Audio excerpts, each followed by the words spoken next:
Uh, no. Good job, isn't Do you know what though? Wait, before we can, well, we can talk. it? Honestly, like I actually enjoy this Yeah, because it's a really human like moment, and yeah, like so much is like just dashing from here to here all the time, and everything ends up becoming transactional and utilitarian.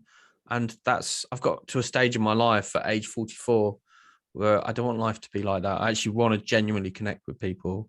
yeah. It's funny actually. This morning I was thinking. I don't know what triggered it actually, but I was thinking about the podcast in general, and like I went through some mental health challenges last year, and one of the considerations I took a break from it in the middle of the year, and one of the considerations I had was stopping it because there is um, additional effort and things like that, and I decided not to.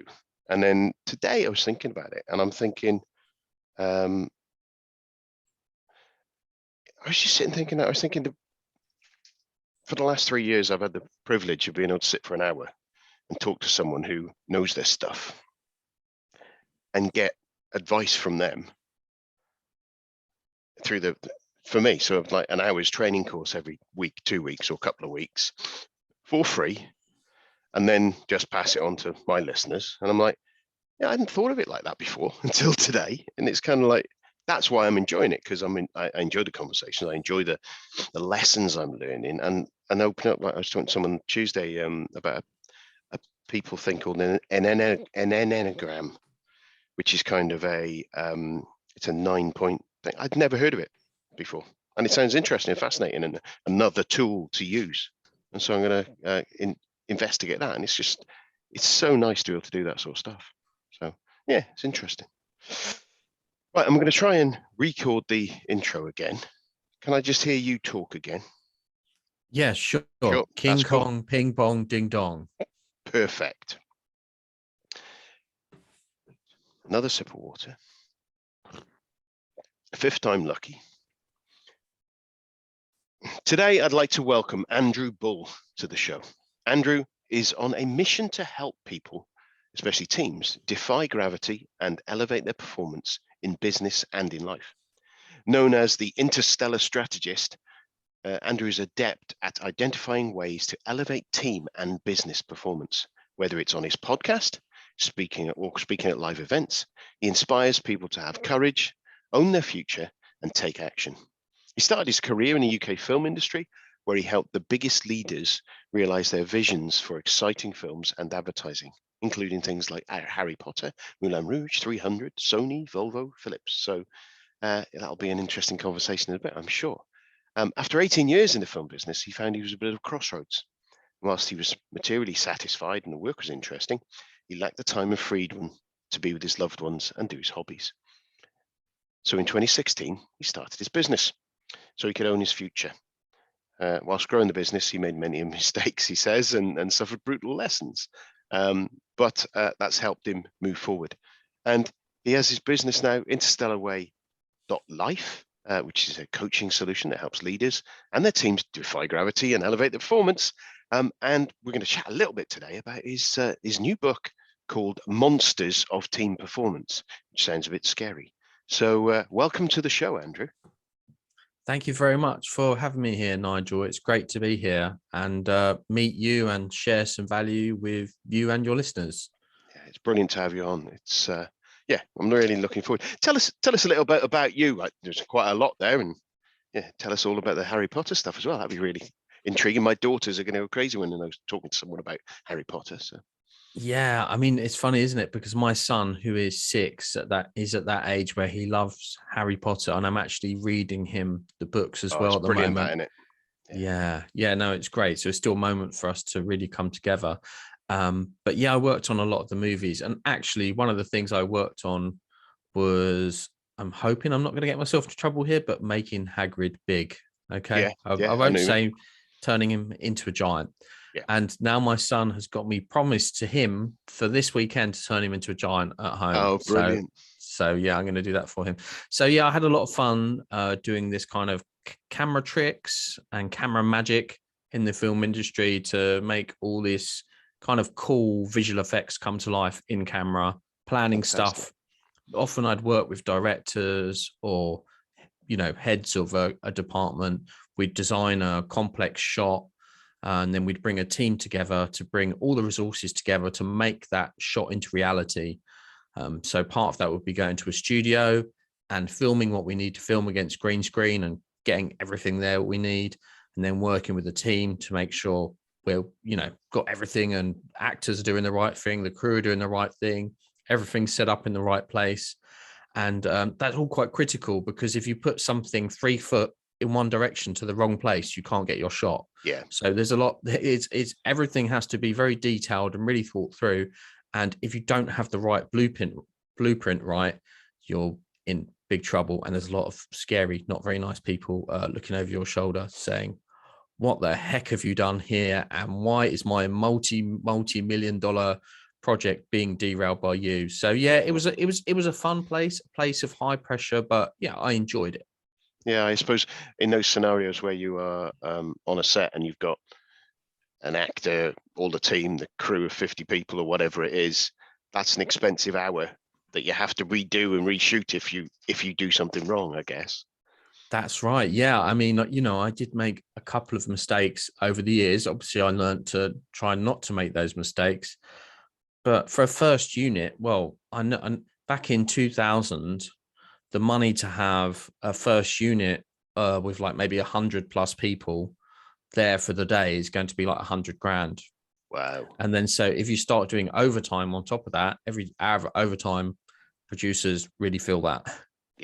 Yeah, I suppose so. Yeah, and I imagine interesting margins in that whole industry. So where are you based now, and kind of family? You mentioned your son there. What's your whole situation? Yeah, so I'm based in Loughton in Essex, which is great. We've got the forest, which I kind of see just over that way. Nice. I take my kid every day to school on our tag along bike, which is great, which is something I wouldn't have been able to do if I was still working in the film industry. So that was a big decision that I made in my life, to step away from the film industry. And even though it was fun, it was just required so much of me, and it was very hard to plan. Trying to go out for dinner with friends was just kind of impossible, because every time I book something, the shoot would run over and you just can't leave. You're irreplaceable. You can't leave. Yeah, I can imagine that. It is one of those all or nothing kind of roles, isn't it? It's you look at some roles and you think, well, can I park that and walk away from it? And it's as you say, you can't just park it, can you?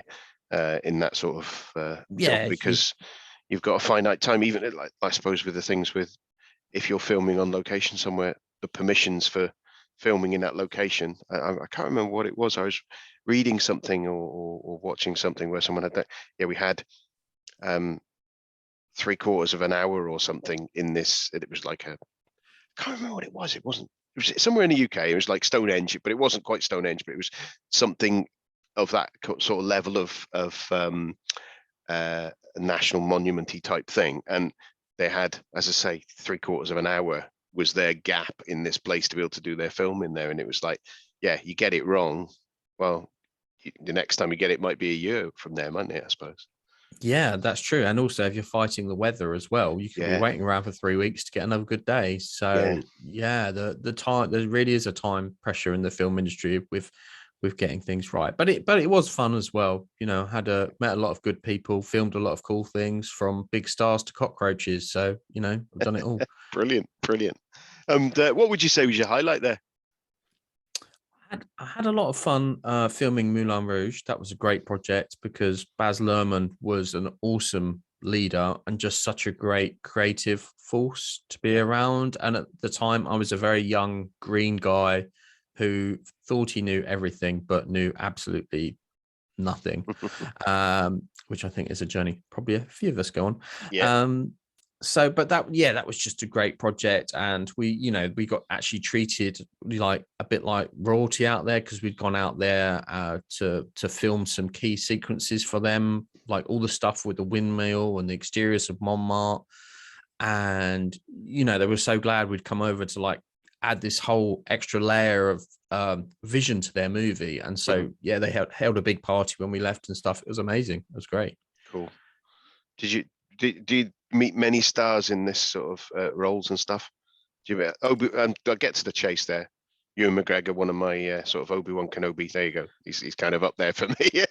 Do you know what? He was at this party that we had when we were going, and I didn't actually chat to him, but I did talk to Naomi Watts. But I was quite a ridiculously young guy who'd had too many beers, so I think I was the guy in the ballroom sliding on his knees in between Tom Cruise and Nicole Kidman. That's me. Like an 11-year-old at a wedding. That's right. Yeah. So I was like this 20 year old guy who's like having all this crazy time, but yeah, probably quite immature still as well. Brilliant. But, brilliant. You've got to be immature once, right? Yeah, well, the way this maturity is learning, isn't it? And the way you learn is by doing those sort of things. I remember a time, I think I may have said on the show before, but I was one of the first parties when I was working at a bank, and the head of our area, who's the finance director, sort of senior to the in the area, and I'd had a few drinks, and I was explaining to him what he was doing wrong and how he could do the whole thing better. And then the following day I kind of woke up with this kind of, hang on a minute, was I talking to, oh God, oh no. And you remember the things that you were probably saying, and probably thinking more the tone of how I was saying it. I was thinking oh right, well, now I need a new career. But yeah, as you say, you learn about that, don't you? You certainly do. Yeah. I mean, we've all been there, I think, giving unsolicited advice, and that's something, you become more wary of as you get older. I think as you mature, it's definitely something comes. I know my mum tells me less things these days, so it does happen. Yeah, I think you get to that point where you realize that you have a picture of what's going on. You don't have everything else, do you? And they will have a much broader view. Now, it doesn't mean they're not wrong. It doesn't mean your ideas aren't right. It's just sometimes it's understanding that you kind of got to sit back sometimes and go, I don't know why they're doing that. And there might be a damn good reason why they're doing it, and then consider that as part of your frustration. It's hard to, though, because you can only see what you can see, can you? One way I like to think about this idea is as a separation of tasks. So you've got your tasks that you're working on right now, and I've got the tasks that I'm working on right now. And I might know how you should be doing your task better, but if you're not ready to hear that, and you've not got to that stage in life where you want to do anything about it, then anything I say is going to fall on deaf ears anyway. Yeah. And it might create a barrier between us. So it's better that I just concentrate on my tasks unless you ask for my advice with yours. Yeah, and I find that with my teenager now, where she's getting ready for her GCSEs, how I can't tell her how to do it. I can advise her on how I've done what she's gone through, and what my approach is, and give her tips and notes. But I'm always going, well, it's yours to do. And here's what I would do. I'm not going to tell you to do it, but this is what I can do. Here's some tips and tricks. And there's things that she hasn't done.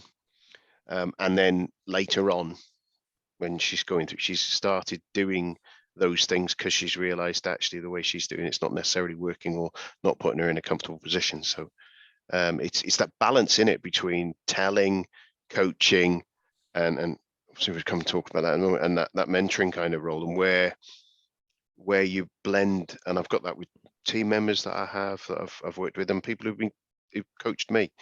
It's about time. I suppose it's all about timing and delivery, isn't it, a lot of the time? Yeah, I think so. Saying the right thing at the right time. And I think the most powerful thing you can do is what you're doing with your daughter, is giving the right information and the right resources.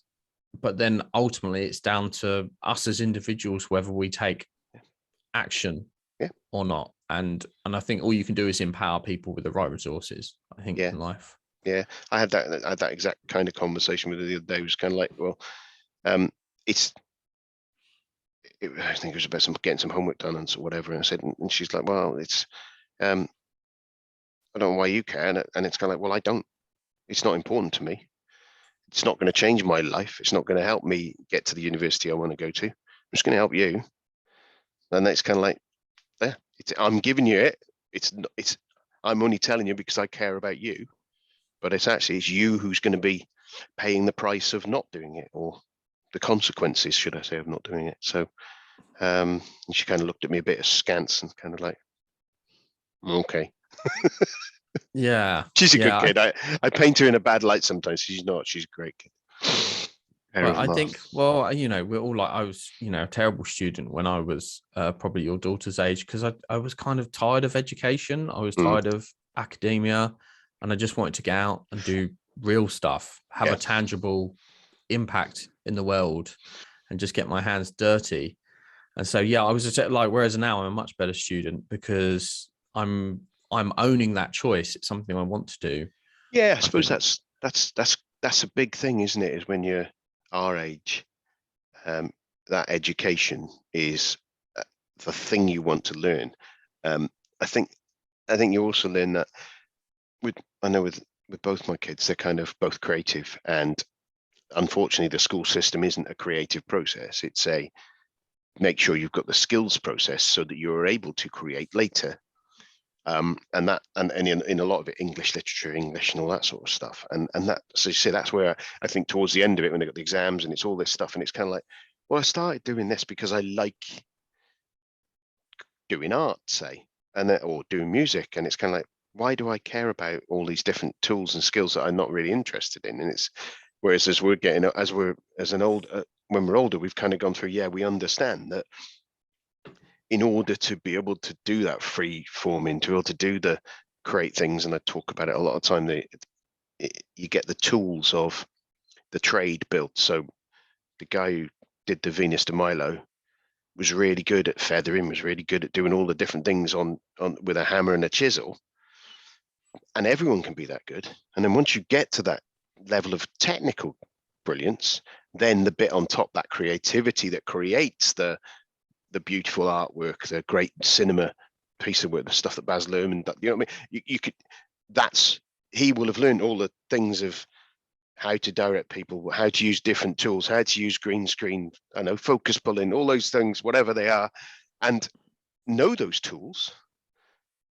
But just because you know those tools doesn't mean that you will create a piece of artwork like the stuff that people can do. And I think it's very similar in all our jobs, isn't it? You can learn the tools that you have the trade, but then applying them is where you've got to be patient to learn the tools to then be able to apply them. Unless you know the tools, you can't apply them. It's quite different. Yeah, you do need a basic level of understanding of many subjects. I think it's a good grounding in the world to get your English and maths correct. I mean, I use my maths in the film industry. That was something I didn't realize I would be using, but I actually did. So you never know when you're going to use these skills. But yeah, it's good to have a basic level of understanding. I think one thing we can do though with our kids, and just in general with people, so even if they're in your office or wherever people are that you want to be more engaged with what you're doing or with what they're doing, is give them a little bit of autonomy. Give them some freedom of choice over some of their week, over some of what they're doing. So rather than making their whole week, like if they're not really into maths, English and science, rather than making their whole week that, give them at least 20% where they're doing that creative stuff, which they've self-selected. It's like my son was going to football, and I'd like him to play football because just for social reasons, really, because I think it's a good way of meeting people and interacting with people. But he said he didn't want to go anymore. And like he has to go to school every day of the week. So I wasn't going to make him go to football as well. He needs some autonomy at the weekend over what he's doing, because that will help him stay engaged with all the other stuff that he needs to do. Yeah. It's like refilling that well, isn't it? It's that. I saw an illustration where you've got a jug it's kind of your emotional well pouring into a glass, and if your emotional well isn't full, you can't pour any more into the work you need. And that we all need that as adults, as everyone. I do. We all need something that gives us energy back on top of what we're doing, is with the things that draw our energy, because that's life, isn't it? And mentally, you need to step away from the things that consume your energy, so that you can then refuel and step back in. refill that well. And it's funny, whenever I talk on it, I quite often talk about my kids and stuff, and draw parallels about me and performance and teaching and teams, and I kind of sometimes hold back on it. But then I kind of think, well, actually, when I'm coaching my kids, the way that I'm trying to give the advice is the same as I would an adult. It's just there's more to learn as a kid, so you get more opportunities to do it, because you get a chance to coach, and you're conscious, and I think you're even more invested. Whilst I care about the people at work, I care about my kids a bit more.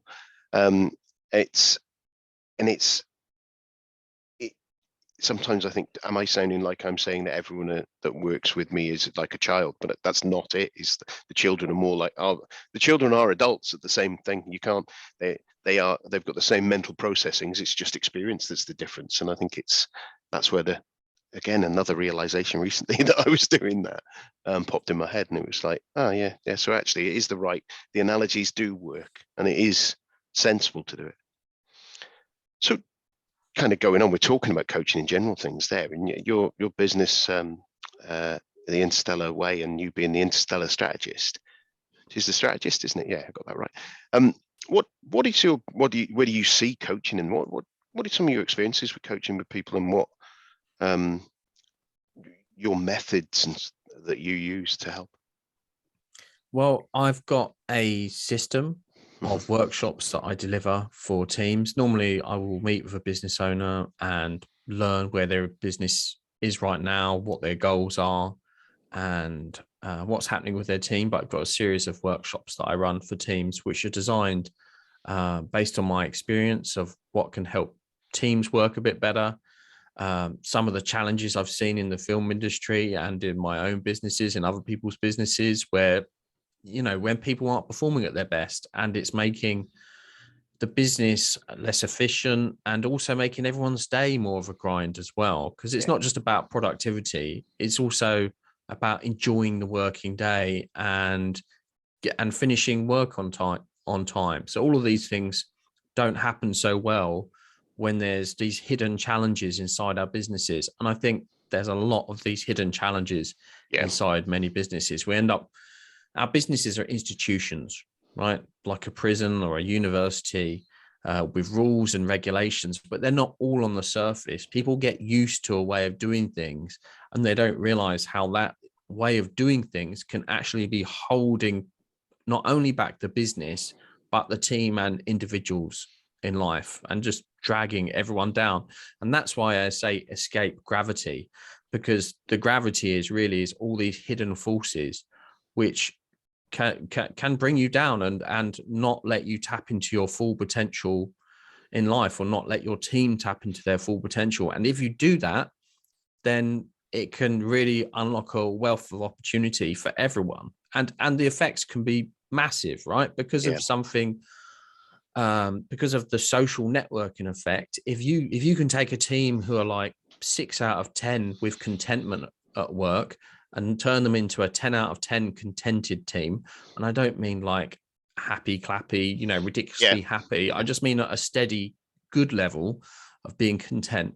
Then that can have a huge effect on the kids, partners, friends, and everyone else around them. It can change. You can change a whole community by improving one business. Yeah, and it does that, doesn't it? It raises all ships, doesn't it? Because that feedback loop of, if you are more content at work, and as you say, if you're back at home and you're more content at home and you feel better working with your contribution at the home, that makes you feel better coming back into work. And therefore, because we've all had it where we kind of sat there going, well, I'm at work and I really need to be sorting out something at home's bugging me or something. And you can hit a downward spiral, or you can hit an upward spiral, and kind of that upward spiral of it feeds each other, doesn't it? I've seen that myself through lockdown. It was quite a lot of stuff like that where I was spiraling down because of the demands of work and generally that underlying stress that we all had as well, which didn't help. But it does. I can see how that gravity of getting yourself up and getting away from that and making a better community. The happy clapper thing, I understand as well, because I think sometimes being content doesn't necessarily mean being super, as you say, super happy. You're not going to be cheering every 5 minutes. Kind of, yeah, I'm coming in, I'm enjoying it, I'm getting that sense of achievement, I'm getting a sense of self-worth, a sense of influencing, and that all together, just that's what I think we all strive, a lot of us strive for in our jobs. I certainly do, and it's difficult sometimes to find that.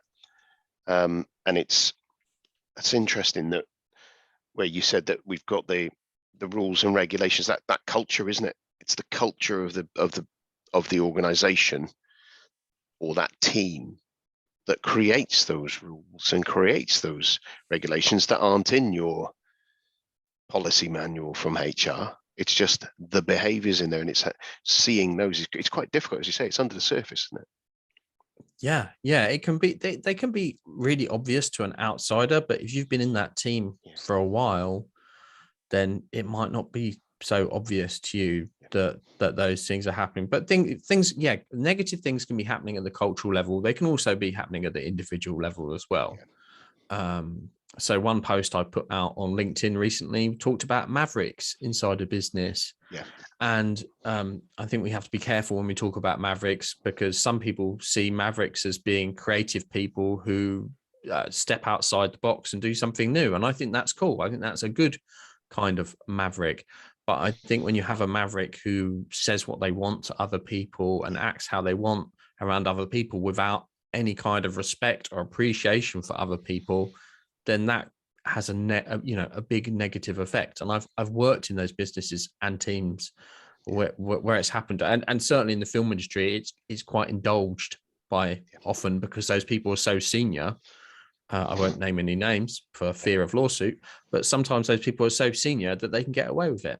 But I don't think they should, because I don't think it helps. It's not actually helping them move forward with what they're doing, and it's not helping anyone else either. No, it's not. And they end up, it's that, and again, at the conversation I had Tuesday with Matt Schlegel, we were talking about teams and different character types in there. And one of the characters there is that kind of character. And the thing is they're very directive. They're telling people what to do day in, day out, day in, day out. And then they mentioned they come to him and go, look, I've got a problem, is that my team are just not autonomous enough. I've got to tell them what to do all the time. And the thing is they are telling them to do stuff all the time and not allowing them to be creative, not allowing them to be autonomous. So you get what you give, don't you? Like if you don't trust people, if you tell people what to do, they will wait until to be told, rather than if it begets the same behavior. Yeah, I think life is like a game of squash. Yeah. Right. Yeah. You hit the ball at the wall, and as hard as you hit it, it comes back to you. Yeah. And what you hit at the wall comes back to you. So if you're micromanaging, and then you have to step away to go on holiday for Spain to 2 weeks, and then you go, oh, why do I need to be on the email and phone all the time with my team? Well, what have you been doing the other 50 weeks of the year? Yeah, it's about going, right, I trust them, go away and do it. But then on the flip side, you'll have someone who completely says, right, go on, get on with it, guys, have fun, a bit like me sometimes, and kind of go, get on, and not give any direction, which is just as bad, because not being decisive, not being directive, the team don't know what the goals are, don't know what the objectives are, don't know what their boundaries are, and then end up either charging off in the wrong direction or just sitting there going, well, I don't know what to do. And that's just as bad, isn't it? And it's kind of take it but in both those cases, the strengths of those leaders, the strengths of those people can be really good, because when needed to lead, when needed to make decisions, or needed to inspire or whatever, they are good at that. But it's about using that skill and tool, and then using it too much or using it the wrong way, that it becomes a problem, doesn't it? Yeah, I mean, not everyone's the same, but potentially, a 20-year-old me coming into your business would need more direction. Yeah. The 44-year-old me coming into your business would just need to be given a goal, the right resources, and maybe a few rules about things that we definitely can't do or things that we must do. Yeah. And then you can just let me get on with it. Yeah. So people need slightly different things. But I think the main thing to get past that, the main starting point, is understanding that challenge and actually accepting that challenge and realizing that telling people what to do all the time isn't going to work long term. And not giving some people enough direction is not going to work. So we have to develop a way of doing that. And there are ways of delegating stuff to people where you give them enough freedom. There are ways of doing that. Yeah, that's cool. So I think and one thing I'd like to say is the way I see it like this is when we give keys to our teenagers, they want their first car, they want freedom, right? They've been in the back seat for 15, 16, 17 years, and they're desperate to have freedom. And the moment you give the keys to the car, that person starts to grow up and become mature and take responsibility. Obviously, it doesn't happen straight away. First of all, some of them might drive a bit crazy, but over time, they will mature and take better decisions. And this is what we need to do with our team members as well. We need to invite them into the front seat of the car and help them take responsibility for their own future in the business and the future of the business. Help them become a stakeholder. Give them the information they need and empower them. That is the key. And not only is the key to having a better, stronger business, but it's a key for people to be more content, because autonomy is one of the things that actually just naturally makes us feel better as humans. Yeah, it does, because and I think the things that I've seen is where I've been into new roles and seen that the accountabilities are muddied, not very clear boundaries, and it's kind of the thing I do in those scenarios is go, right, that's yours, that's your business, if you like, to run, and within the certain conditions of the organization, you run that how you want. If you mess it up, fine, we'll work together and coaching you through it. But it's at the end of the day, given enough autonomy to screw up, enough autonomy to get a speeding ticket. You know what I mean? That kind of thing where it's non-critical, but a learning experience, because otherwise no one gets a chance to stretch. That 20-year-old you doesn't get a chance to become the 44-year-old you with all the experience, because they're waiting to be told what to do. And I think that's where a lot of this stuff is, it's hard with delegation and things, and it builds succession as well. Because if you've got all of your team members and none of them can do your job, and my personal view is that if you are a manager, part of your job is to find out to identify someone to replace you, and actually be able to do your job.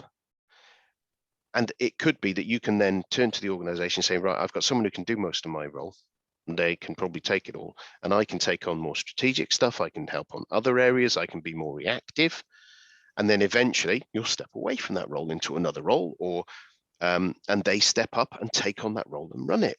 And I think quite often I don't see that mentality happening, and it's always kind of across at the level of the management where they do that cover and things like holiday cover and things like that. I've actually seen I've had people stop me using one of my team to cover for me and asking one of my peers to cover for me, and I'm like, well, they're influencing a lot more than this person. Some of the work they're doing they can put off or just not do and get rid of, and then just do my role, the key items, and add them in. And I was told not to do that, and I was fuming, to be quite honest. It's kind of like, but this is what I need to coach them this way, and they need to get experience in these meetings, and this is a way for them to do it. And it's tough to do. I suppose it's part of it. Kind of leads on to maybe some of the characters within our businesses that really your Monsters book. Kind of nice little segue there into that really kind of different characters have different opinions and different ways of dealing with things, and cause different problems or positives.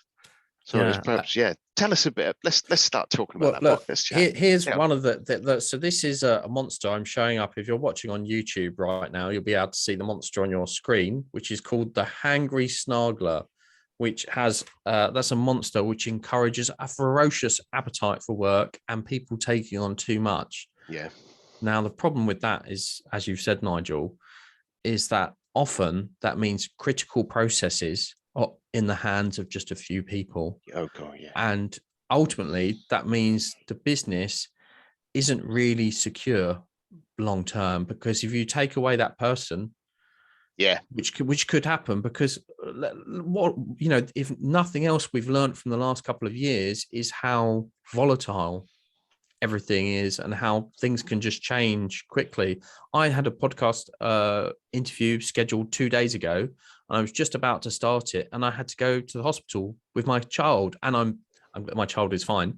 Yeah. But you just never know when things are going to happen. So if you're not planning for these kind of random events in your business and for people to cover for other people, your business isn't as secure, and it's also not as scalable, because everything's bottlenecking the whole time. It's always got to go through those one or two people.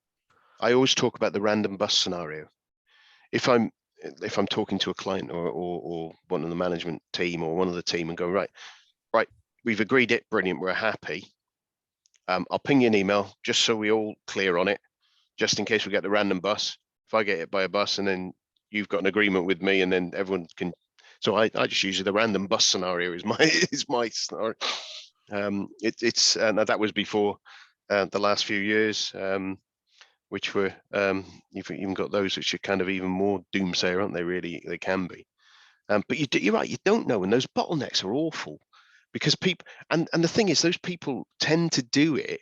I don't know if this is where you get it from, is get the same sort of view, is they do it out of quite a lot of people sit there thinking, well, those are the people, the knowledge is key, knowledge is power. And I don't think most people, there will get a small number of people who think, well, I'm going to keep this to myself. I'm not going to show anyone else, because that means I'm secure in my job and I'm okay. People don't think like that, not the majority. The majority of people are going, it just needs to be done. We've got to get it done. This is important, and I'll do it, sort it. And they're not trying to be a hero. They're just being a servant to the business a lot of the time. And they're taking on it, and they're doing it, and they are that critical linchpin. And I'm too busy to give someone else coaching to do it, because I need to make sure it's right. And it's out of a positive intent, but it's such a negative,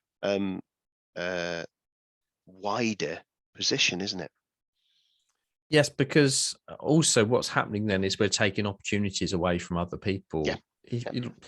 For example, let's say you run a meeting and a new project, maybe an interesting project has come in, and the leader goes, who wants to be involved or run this? And then just the same people stick up their hands quickly and grab hold of it. Well, it's, the same projects are always going to the same people. They're always having the same learning experiences, and the other people aren't having those.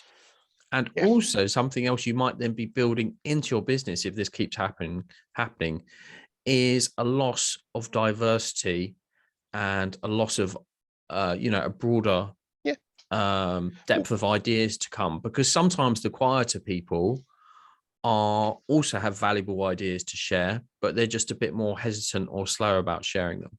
Yeah, I think when I've been running workshops, I'm trying to do solutioning and things like that. Or I've been involved in stuff. I know I'm gobby. Yeah, I've got a podcast so I can talk. Do you know what I mean? It's kind of like, I like to hear my own voice. And I do have a lot of stupid ideas, and I'll throw them out there, and I don't mind them being stupid ideas, because it's that whole thing of 100 stupid ideas, one great one. I'm looking for my great one. I'll find it eventually. But I think and someone of my own can be a little outspoken, and others may, as you say, not want to chip in. And I it's hard, but I sometimes consciously think, actually, I know the answer to this. I need to keep my gob shut. Or I've got an idea on this. I need to keep my gob shut, because someone else might have a better idea. And let the room breathe, sort of thing, rather than jump in and with that. And then if nothing is forthcoming, then I can kind of, well, I got this idea. But sometimes it is that eagerness to, I've got a great idea, and that character trait of of being and it is that I'm a big, and I don't know if you're aware of it, there's a model called the DISC model, which is the 4-quadrant model, and I'm a big fan of that because I love the simplicity of it, and simple's great for me. And that whole thing of those high I's and high D's, and it's the high I's going, potentially being quite persuasive with an idea, and people go, well, yeah, that sounds all right, even if it's not particularly good. And the high D is so directive, and we've got to do it this way. Again, they're convincing, and the others will listen. And you got the other guys, the high C's, who are super analytical, who actually probably know the answer better than either of those two. They have a much better grasp of what's really happening in the actual, if it's a transactional type thing. And then you got those high S's who, if it's about people, they will absolutely know better than those others around what people's really feeling in an organization. So you lose those super analytical and that super in touch with the organizational's sort of motivations and things like that, just because these two are louder.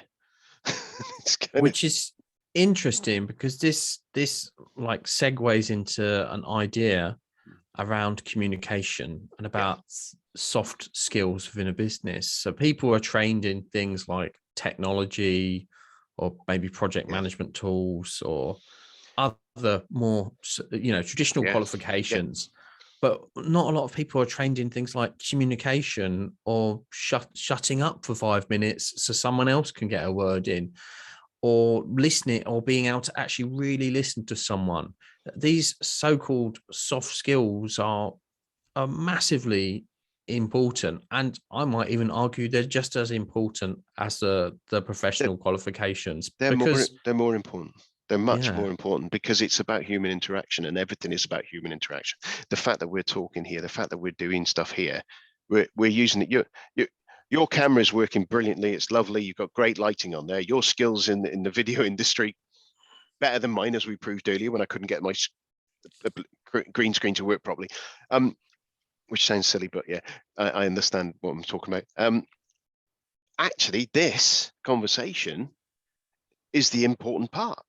What we're communicating is the important part, not the video, the audio, tools, the techniques of doing it. It's some of our knowledge there, but it's this conversation and this human communication that is important. And those are the bits that go wrong. You use a tool like an email, you send someone an email, they read it with an emphasis of different, like, again, I'm sure I've said this multiple times, but I love it, is I never said she stole the milk phrase. You've got a blank phrase there.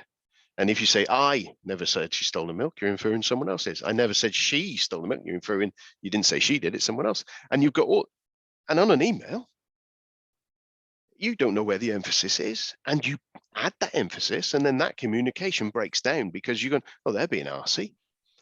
Or on, when I gave my daughter, when she first started using WhatsApp and text messages, I said, and that exact conversation went through that with her, of going, each of those emphasis, and go, remember, every time you read that, you're doing that. You can't stop yourself doing it.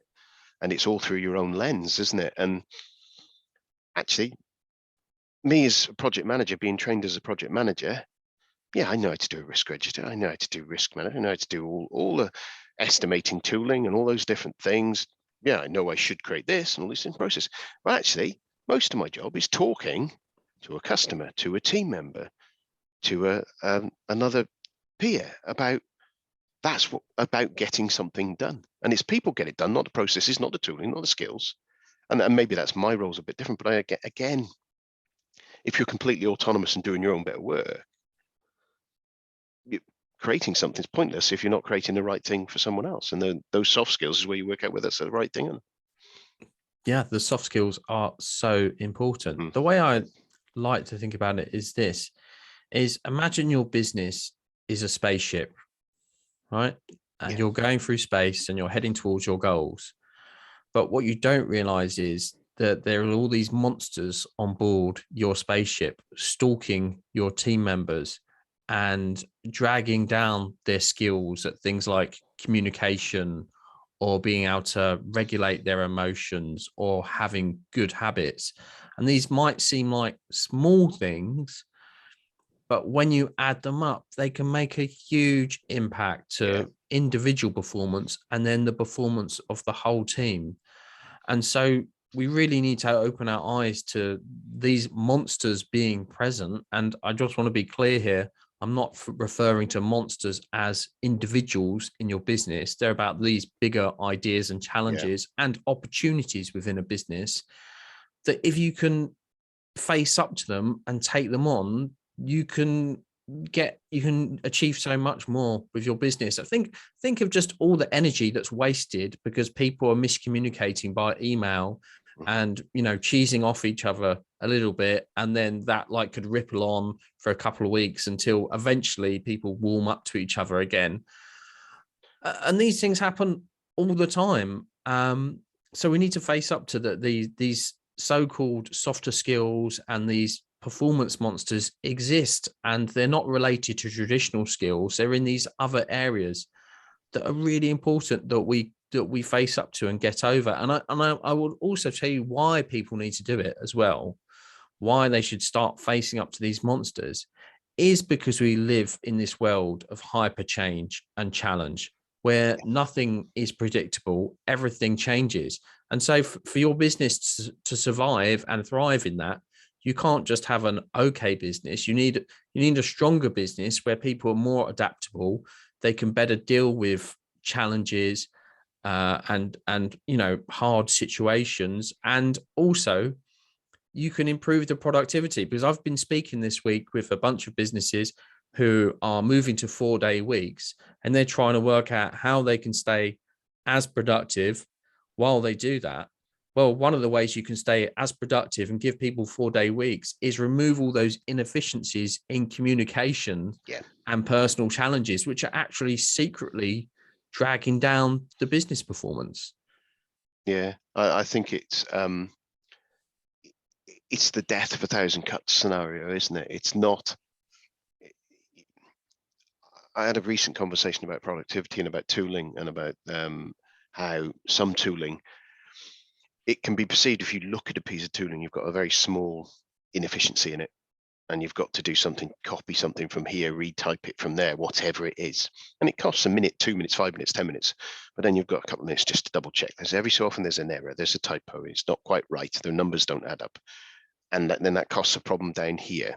And then you start spreading that. You've got one person who's doing that, but maybe that's a tool that everyone's using. You've got 200, 300, 400 people who are using that tool who have the same sort of thing. And then you aggregate that errors that potentially come in there, those minutes that those people are using, and they drop out into that. And then your organization, and suddenly you look at it and you start scaling up the cost of time, scale up the cost of rework. And you look at it and you got, that's 3 people's jobs of extra time, or actually 9 times out of 10, that's 3 people's worth of work that all of these people are doing a little bit extra somewhere later on, going home a little bit later, having a shorter lunch or whatever. And you can't, it isn't visible, but it erodes and it undermines and it breaks down the organization. And that's where I think that that's what I'm getting from this, is that those hidden things in there, inefficiencies, whether it be personal relationship efficiency, whether it be tooling efficiencies, that just kick the crap out of your business. And if you can get rid of all of that and give people the time, and as you say, when you get a misunderstanding on an email, when people haven't got the time necessarily to pick up the phone and go, "You're right, sorry, I didn't mean that," bang, done. Because we don't pick up the phone much now, especially now in this post-pandemic era. It's kind of occasionally Teams calls where it's groups of people, but the one-to-one phone calls, I do it through a Teams chat, but it's quite often it's not as often. But I try to do more now where it's kind of, I'm getting confused here, phone. It's kind of, rather than trying to do it by thing. And I think if you're a team in a co-located team, and I don't believe that co-location is the answer, I don't believe fully remote is the answer, there's something in between. But that co-located team, you bump into Joe Bloggs, who he thinks you're an idiot because of what you've written on an email by the coffee machine. Go, "Well, I'm very happy with that email. Why? What's the matter? Oh no, I didn't mean that. Oh, right, cool." And it's finished, it's gone, and it isn't festering for 2 weeks because you bumped into each other at the coffee shop. At the coffee counter. These days, it might be 3 months before you bump into that same person these days, because you haven't been into the office, or you've been in and they've been on a different day. And those resolution steps that happen aren't there as often now, are they? So it's even more important to think, hang on, as an organization, kind of think, how do we solve these people interactions? How do we make it clearer and have less of these misunderstandings? Yeah, it's massively important that we try and keep communication as human as possible. Yeah. And I try not to put anything contentious into an email. In fact, I'll just deliberately avoid that. And I would rather send a voice note or video recording, or just try and jump on a call if I can, a video call, because there's so much right now we're expressing to each other through body language, which you can't get in an email. No, you can't. And it's so easy. Even if you think you've used the 100% the correct words, it doesn't always matter, because if the person's having a bad day or they've had something else happen, they could just read your email and just jump to a conclusion, a negative conclusion about it. Yeah. So we do have to be mindful of our communication and just how other people perceive our communication as well. But that there's also a mindset here thing as well, of kind of the toxicity of general culture as well. You know, you've only got to go on Twitter and see people ripping into each other and going, why did you say that? Why did you do that? There's this general vibe of people like finding reasons to fall apart. So one of the things we can do as leaders is help our team members get a better mindset and start looking for the good in other people and looking for commonalities and overlap, and not focus on the differences so much. Yeah, and it kind of, you just made me think, I've got a session with my team next week. We've got a workshop, and I usually like to try and do something a bit different at the beginning, icebreaker kind of scenario. But I think I might use that. I never said she stole the milk as an exercise for the team, to all of them write down a one sentence about who stole the milk. Yeah, well, I think blame is such a toxic culture to have in a business, and actually it's one of the first ones that I talk about in the business, because I think if you're starting off with your business not being in a strong position, then the place where you're probably going to start out with it is having some degree of blame culture within it. And there's the blame blob showing on the screen right now. So that's one of the monsters in the book. And just to be clear, in my book, I'm not just introducing these monsters, I'm also giving actionable steps for how to overcome them. But yeah, people point, this is something that happened a lot in the film industry, because there is those high stakes and high money. People pointing fingers and going, why did this happen? Why did that happen? And people shirking. Yeah, people either being negative and not being in a learning mode, which is, I think, the mode that we need to be in. Stuff happens. There's going to be mistakes, right? That's just the nature of business and us as humans. If you add complex things together in humans, there's going to be mistakes and things are going to get missed. But when we jump from something bad happening into finger pointing, it's never positive. It's never helping. It's never helping us move forward. But it all too often, unfortunately, happens in the wrong culture. So yeah, I think that's definitely a sign of a not very strong business, and a business that starts to really need to think about how it's working together as a team, and how the team members can just change their mindset towards each other. Yeah. But that doesn't. But I would say blame doesn't just come from an individual, right? It doesn't just come because I've got a bad mindset and I've come into this business with a bad mindset. It can also be something that's encouraged by the business itself.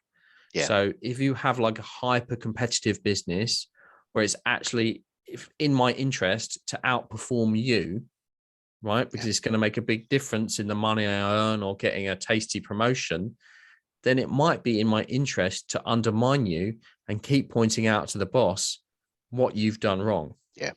And that's not a good place to be, is it? Because you want, if you want the whole thing to be doing well, you want those people to go, hey dude, you've cocked up here.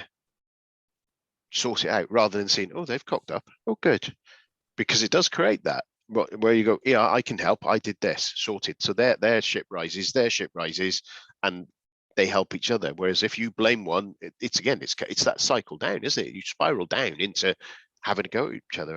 And I think sometimes some organizations, depending on what kind of organization they are, whether they be public, whether they be FTSE or NASDAQ, and they have the 3-month windows or whatever, or what's going on in the political or their share price, whatever, can affect that amount of knee jerk of going, it's not my fault, because people are under attack, and they become defensive, and either they build, I say, all these blame cultures, or they build so much governance and structure and due diligence in that it stifles the work. Yeah, that can be a problem. I mean, you can have a Titanic moment. Yeah. Which is in Titanic, where some people were selfish and kept other people away from the lifeboats because the ship's going down and they want to save themselves. And right now there's some companies out there who are looking to slash jobs. And in those companies, if the leaders aren't careful, it's going to encourage a culture of people pushing each other overboard and pointing out mistakes to make that happen. So we need to be mindful of these things all the time, because maybe even if there are layoffs happening in a business, let's not make things worse by making the culture really horrible while those things are happening as well. Like, let's at least do this in a dignified, human way. Yeah, I've been through 3-4 redundancy sort of phases, and in organizations, and none of them have been. Actually, one of them was managed quite well, because it was the managers within the organization were sensible, the people who were doing the transition, and they did something they were people focused rather than organizational focused. Some of the others have been quite brutal, I've seen. Both me experience redundancy and seeing people who have been made redundant on teams and stuff. So it's a hard area, and to be able to maintain, and I do think whilst you, as an organization, the organizations will sit there and go, I don't want to do this so much. The approach of voluntary redundancy means that you potentially lose some of your top performers, because they think, oh, I can get a role there and I can do that and I'm ready for change.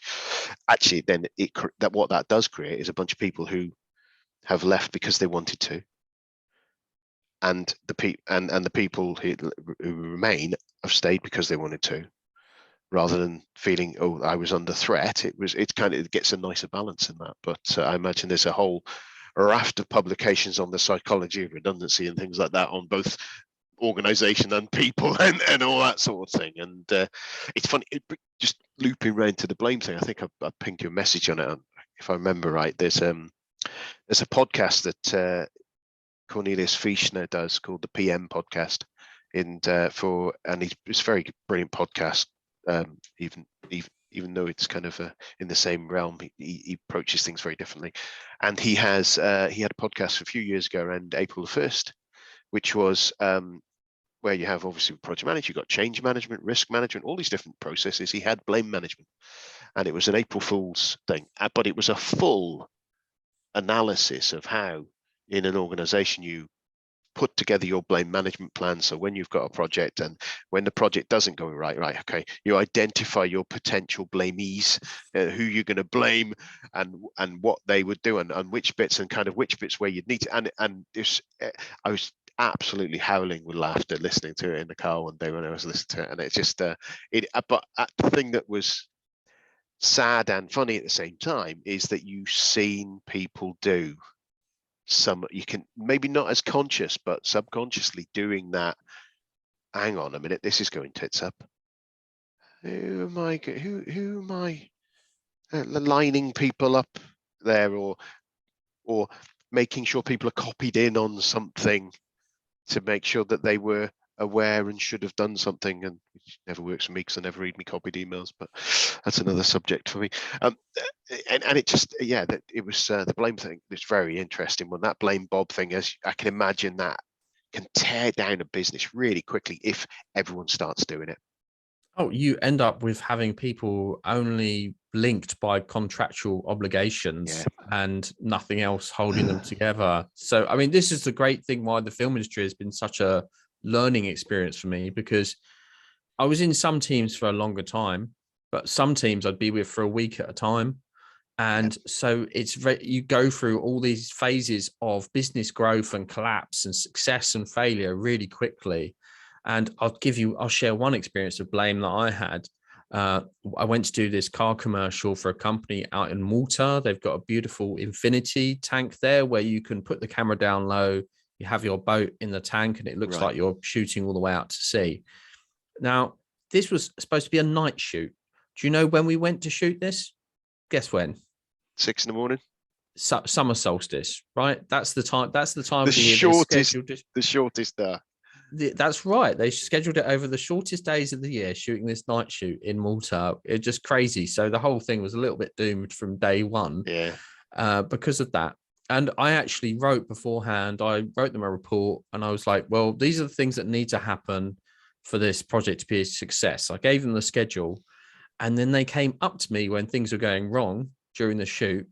I mean, this is one of these times in my life when I didn't actually have a choice about whether to take the project on Yeah. or Yeah. not. I was contracted with another business. We were doing it. I'd consulted, given the best forecast and approach possible. Whether you take it or not, I can't control. I can't control that.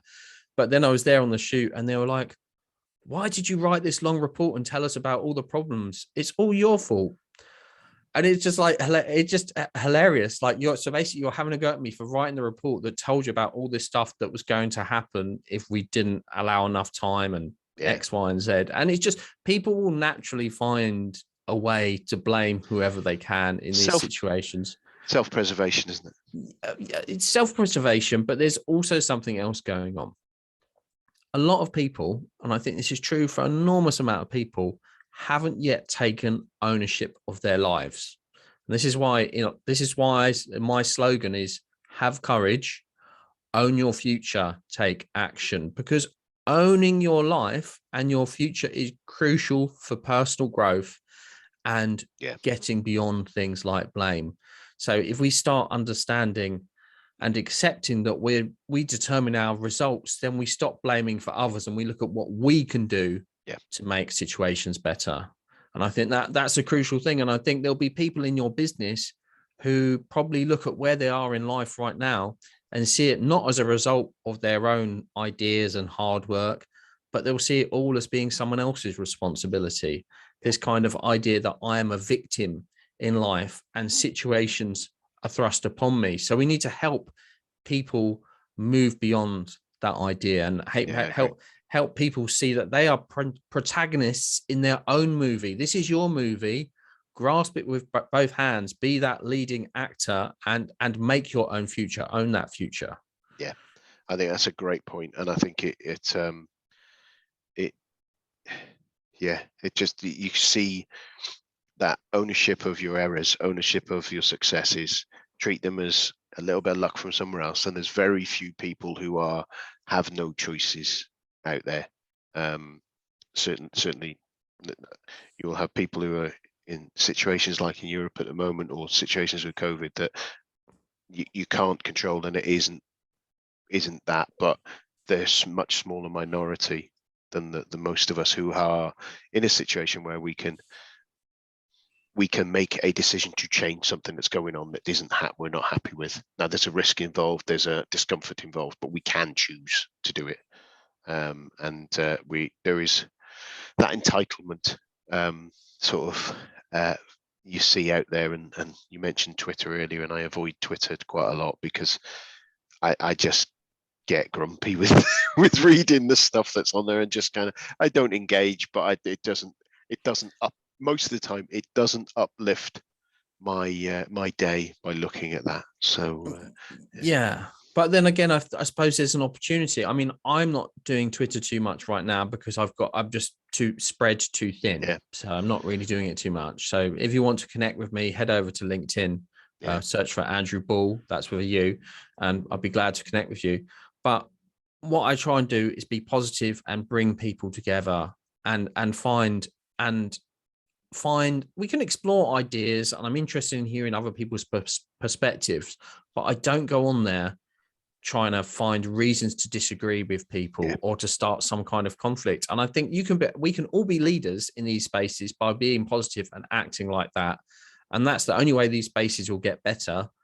Is if we lead by example. That's a fair point. That's a fair challenge to me to maybe engage a bit more in there. Yeah, I'm similar to you. LinkedIn seems to be my main area. So on that point, we're coming up on the hour, plus the extra bits for me and my technical problems. So I'm really appreciative of you giving me so much time. A couple of things. Is there anything that you wanted to talk about that you didn't mention? And then if not, there's how can people, you mentioned LinkedIn, but how can people find out more about the book? Have you got the book there to wave in front so we can see the front page so people might be able to recognize it and things like that? I'll hold up the book. There we go. It's called Monsters of Team Performance. You can only find it on my website right now, which is interstellarway.life. That's interstellarway.life. And it's designed to be a really easy. Sorry, if you're listening, this won't make an awful lot of sense to you, but I'll do my best to describe it. But this book is designed to be really easy to get through. So there's lots of illustrations, not too many words, because I know business leaders and owners are overwhelmed. We don't have time to read tons of books. So this book's a bit different in that you can get through it really quickly and then just dig a bit deeper. If you get the book and you find a monster, triggers something in you, that you can then dig deeper into that monster and find out steps to overcome it. If you don't mind, I might just read one small section. Fire away. Which I think is relevant because of what I think is the brave new world we're living in. So coronavirus has changed the way we work, right? It's taken us from the office and into these hybrid workplaces. But things have always been changing. Once we were foraging around for berries in the forest. I still do. Sloves, right? If you can find them. And then we've gone into factories and out and so on. But now things are changing again, and we live in this what I consider since COVID. What I consider is the brave new world, where challenge is hyper. Everything is changing around us. We're dealing with hyperinflation. 1 minute there's too many people looking for jobs, then the next minute people are probably going to be laid off. Everything is just in flux the whole time. We've got the collapse of work-life boundaries, fragmentation of the workspace. Maybe my son's going to run in behind me any minute now.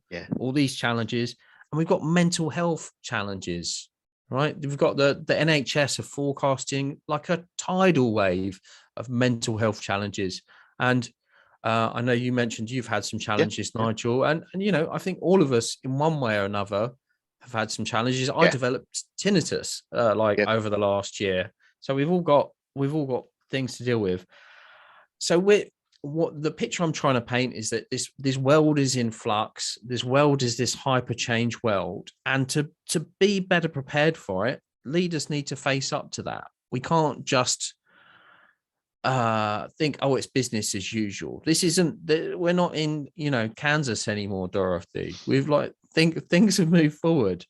So we're in this brave new world, and business leaders can either retreat and try and pretend things are different, or if things are still the same, and try and just keep their team, for example, locked in their office, don't offer them hybrid working, and not face up to these hyper challenges. Or if you're a bit smarter, you probably think, oh, actually, everything is a bit more funky these days. We've got to start really reevaluating how we do stuff. And the way that I think leaders need to do that is by moving to a brave new workplace, a new way of their team coming together. So I think you do that by accepting the new workplace exists, and then by unlocking the potential of your team, because you can't afford to create, if you want to go from a 5-day week to a 4-day week, you're not going to be able to afford to do that if you're just producing the same amount of stuff and you're just billing the same amount. How can you do it? You've got to unlock the potential of your team. And I think the way you do that is by upskilling your team members, which is all one big pitch for saying how basically I can provide workshops, or maybe even not with me, but let's say if you were to come to me, I could help you skill your team so you can better create this brave new workplace and face these challenges. And you can learn all about that on my website, interstellarway.life. Just shoot me a message over there and I'll